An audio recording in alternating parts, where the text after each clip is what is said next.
আল্লাহ রাব্বুল আলামিন বলেন, ওয়ালাকাদ খালাকনাল ইনসানা মিন সুলালাতিন মিন তিন। আমি আল্লাহ রাব্বুল আলামিন মানুষকে মাটি থেকে, ঠনঠনে মাটি থেকে আমি আল্লাহ তাআলা সৃষ্টি করেছি। বলেন সুবহানাল্লাহ। তাহলে আমাদের মেন কি বলেন? মাটি। প্রথমে মাটি, এরপর আল্লাহ তাআলা বললেন সুম্মা খালাকনাহু নুতফা সুম্মা মিন আলাকা সুম্মা মিন মুদগা। এরকম ভাবে আল্লাহ তাআলা বীর্য বানালেন, তারপরে গোশতের টুকরা বানালেন, হাড্ডি বানালেন, আবরণ পরায়া দিলেন, একটা মানুষ কমপ্লিট। সুম্মা আনশানাহু খালকান আখার। আল্লাহ পুরা একটা মানুষকে আল্লাহ তাআলা বানাইলেন, কিন্তু এই মানুষের মধ্যে হলো আল্লাহ তাআলার এই মাটি। কথা বলেন ঠিক কিনা? আল্লাহ রাব্বুল আলামিন পবিত্র কোরআনে হাকিমের মধ্যে ঘোষণা করলেন, মিনহা খালাকনাকুম ওয়া ফিহা নুঈদুকুম ওয়া মিনহা নুখরিজুকুম তারাতান উখরা। বলেন সুবহানাল্লাহ। আল্লাহ রাব্বুল আলামিন বললেন, বান্দা, এই মাটি থেকে তোমাদেরকে সৃষ্টি করা হয়েছে। মিনহা খালাকনাকুম ওয়া ফিহা নুঈদুকুম। আবার এই মাটির ভিতরে বান্দা তোমাদের আবার ঢুকানো হলো। ওয়া মিনহা নুখরিজুকুম তারাতান উখরা। আবার এই মাটির ভিতর থেকে আমি আল্লাহ তাআলা আবার বের করে নিয়ে আসবো। বলেন সুবহানাল্লাহ। সৃষ্টি করেছি মাটি, ঢুকাইলাম মাটি, এর ভিতর থেকে আমি আল্লাহ তাআলা আবার বের করে নিয়ে আসবো। সুবহানাল্লাহ।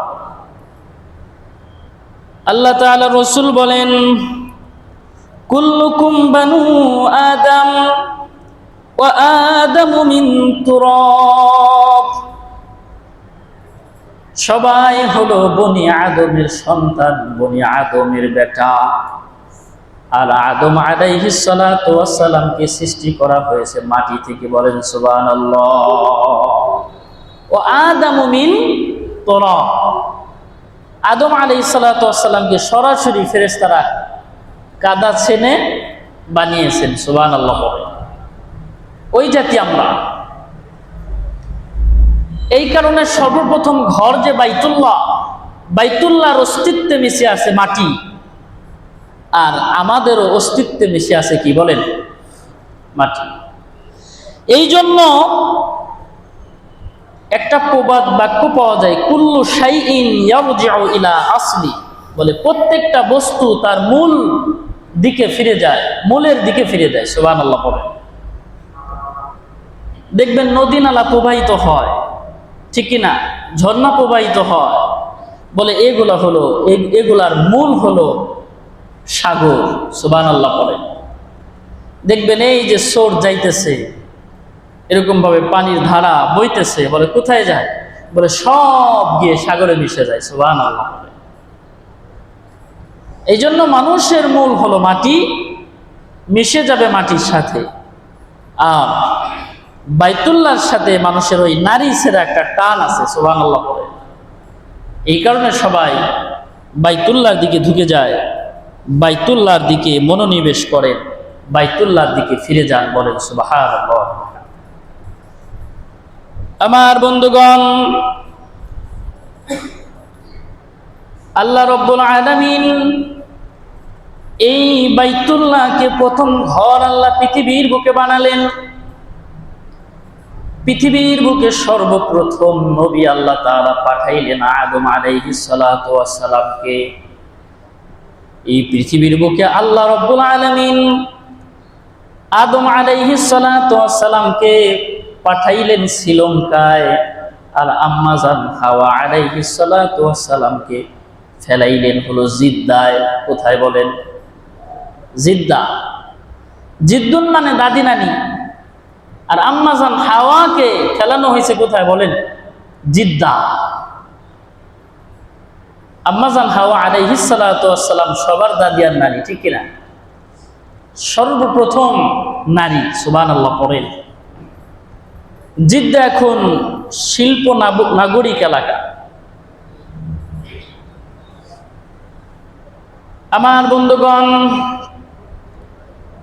আদম আলাইহিস সালাতু ওয়াস সালামকে শ্রীলঙ্কায় ফেলানোর পর আম্মাজান হাওয়া আলাইহিস সালাতু ওয়াস সালামকে জিদ্দায় ফেলানোর পর দুইজন আল্লাহ তাআলার কাছে শুধু কান্নাকাটি করলেন।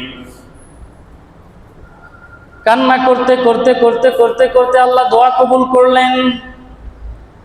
এরপর আল্লাহ রব্বুল আলামিন দুইজনকে আবার সাক্ষাৎ করায়া দিলেন। সেটার জায়গার নাম হলো আরাফার ময়দান। সুবহানাল্লাহ। কোথায়? আরাফার ময়দানে আবার দুইজন একত্রিত হয়ে গেলেন। সুবহানাল্লাহ।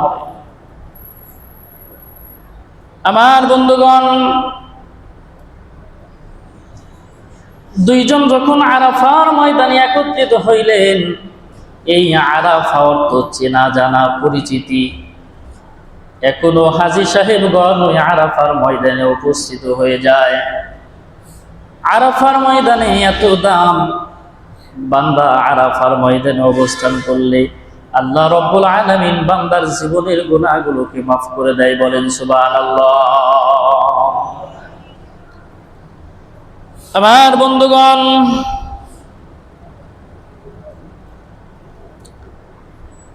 আল্লাহ রাব্বুল আলামিন আদম আলাইহিস সালাতু ওয়াস সালামকে হুকুম করলেন, আদম তুমি বাইতুল্লাহ শরীফের জিয়ারত করো। আদম আলাইহিস সালাতু ওয়াস সালাম আল্লাহর হুকুমে বাইতুল্লাহ শরীফ জিয়ারত করলেন। আল্লাহ রাব্বুল আলামিন সর্বপ্রথম নবী আদম আলাইহিস সালাতু ওয়াস সালামের দ্বারা আল্লাহ তাআলার ঘর বাইতুল্লাহ তাওয়াফ করায়া দিলেন। বলেন সুবহানাল্লাহ। আমার বন্ধুগণ, যুগে যুগে এই তাওয়াফ অব্যাহত থাকলো। আদম আলাইহিস সালাতু ওয়াস সালাম তাওয়াফ করেছেন, ইব্রাহিম আলাইহিস সালাতু ওয়াস সালাম তাওয়াফ করেছেন, ইসমাঈল আলাইহিস সালাতু ওয়াস সালাম তাওয়াফ করেছেন, ঈসা আলাইহিস সালাতু ওয়াস সালাম তাওয়াফ করেছেন, মূসা আলাইহিস সালাতু ওয়াস সালাম তাওয়াফ করেছেন। ফেরেশতাগণ এই বাইতুল্লাহকে তাওয়াফ করেছেন, জিন জাতি তাওয়াফ করেছেন। সর্বশেষ মুহাম্মদুর রাসূলুল্লাহ সাল্লাল্লাহু আলাইহি ওয়া আলা আলিহি ওয়াসাল্লাম এই বাইতুল্লাহ শরীফ তাওয়াফ করেছেন। বলেন সুবহানাল্লাহ।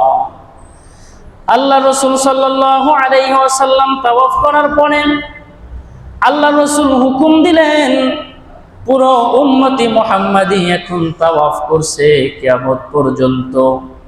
সারা পৃথিবী ধ্বংস হলেও বাইতুল্লাহ ধ্বংস হবে না, বাইতুল্লাহ দাঁড়ায়া থাকবে। যখন দাজ্জাল আসবে, দাজ্জালের ফিতনাটা সবচেয়ে বড় ফিতনা।